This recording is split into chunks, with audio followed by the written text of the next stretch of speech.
Samson was absolutely unstoppable as long as he was consecrated. Nothing could stop him. And there's one time when he went in to a city and they closed the gate. He was there for immoral purposes. There's a prostitute. And they closed the gate and they locked him in. And Samson woke up in the night. He goes to the gate, the iron gate. He rips it off his hinges, but he doesn't stop there. He carries the gate to the top of the hill.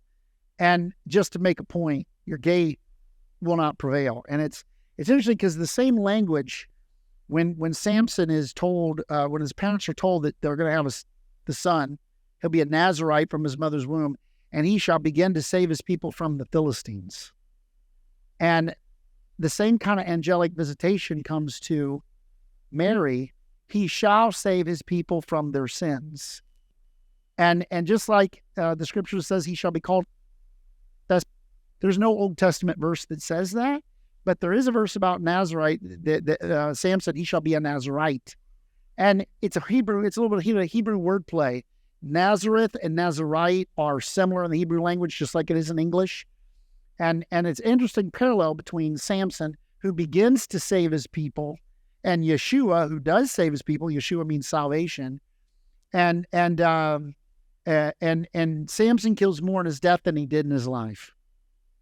And Jesus saves more in his death than he did in his life and by his resurrection. But also, what's interesting to me, what our conversation was last night, is that as long as Samson and his consecration was absolutely unstoppable. And Jesus said, the gates of hell will not prevail against my church.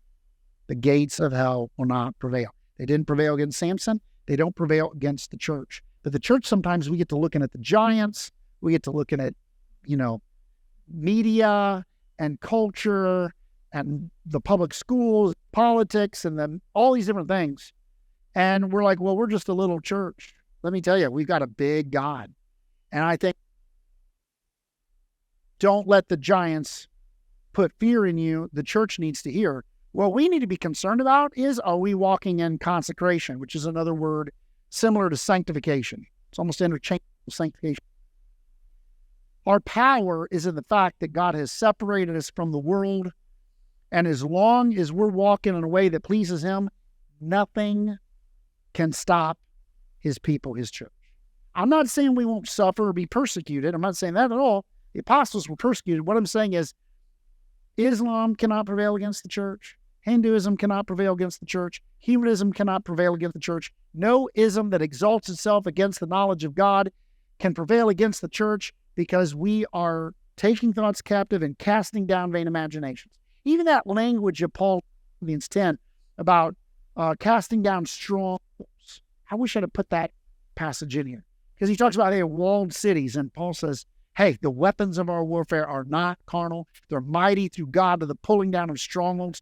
You just got to tell them they're strongholds, but don't worry about it, because I'm a consuming fire.